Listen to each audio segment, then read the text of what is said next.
বিদেশ সচিব যাচ্ছেন ভালো কথা, কিন্তু লোকসভাতে বিদেশ মন্ত্রী এসে কেন একবার হাউসকে অবহিত করছেন না, এটা আমাদের কাছে এখনো পরিষ্কার হচ্ছে না। বিদেশ সচিব যান, যদি প্রয়োজন বোধ করেন বর্ডার স্টেট তার সঙ্গে বাংলাদেশ যুক্ত, পশ্চিমবাংলার মুখ্যমন্ত্রীর সঙ্গেও তারা কথা বলতে পারেন। আমাদের সবসময়তেই মনে হয় যে এই বিষয়টা অবিলম্বে বন্ধ হওয়া উচিত। আমাদের সংখ্যালঘুদের ওপর, হিন্দুদের ওপর যে জুলুম, অত্যাচার, হত্যাকাণ্ড চলছে, এগুলো বন্ধ হওয়া উচিত। এ ব্যাপারে বিদেশ সচিব পর্যায়ে তারা বৈঠক করুক, বিদেশ সচিব সেখানে রাষ্ট্রপতির সঙ্গে কথা বলুক। লোকসভাতে আমরা এইসব বিষয়ে জানবার জন্য অত্যন্ত উদ্গ্রীব হয়ে আছি। এটা দেশের মানুষও আমাদের সাথে উদ্গ্রীব হয়ে আছেন, এবং এক্ষেত্রে তৃণমূল কংগ্রেসও যেমন আওয়াজ তুলেছে লোকসভার মধ্যে, বিজেপির সাংসদদেরও দেখলাম কালকে এ ব্যাপারে একই রকম ভাবে আওয়াজ তুলতে।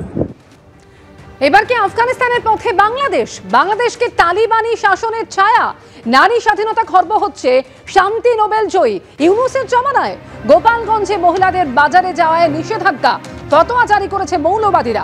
ভিডিও পোস্ট করে দাবি করেছেন বিজেপি বিধায়ক অগ্নিমিত্রা পাল। কোন মহিলা প্রবেশ করবে না। আমরা দোকানদার ভাইয়েরা কারো কোন মহিলার কাছে আগামীকাল থেকে কোনো কিছু বিক্রয় করব না।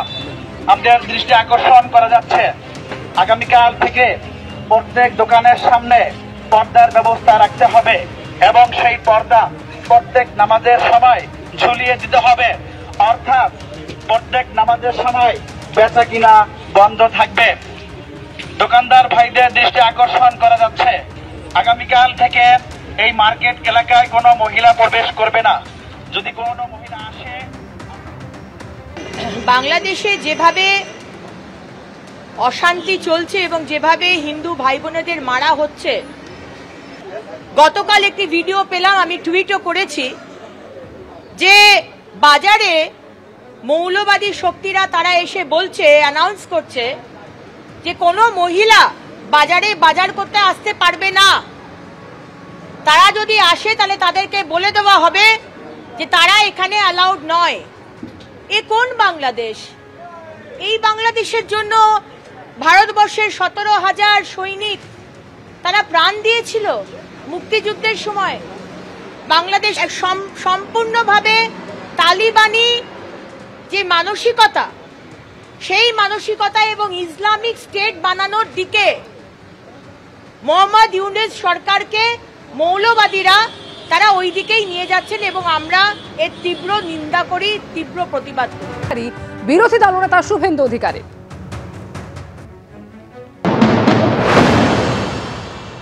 তালিবানি সরকার সংবিধান বদলে ওখানে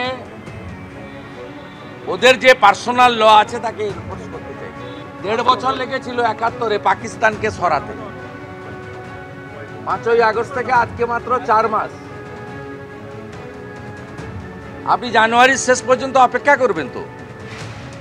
পাকিস্তানকে 71 সালে তাড়াতে 1.5 বছর লেগেছিল, এখানেও একই সময় লাগবে।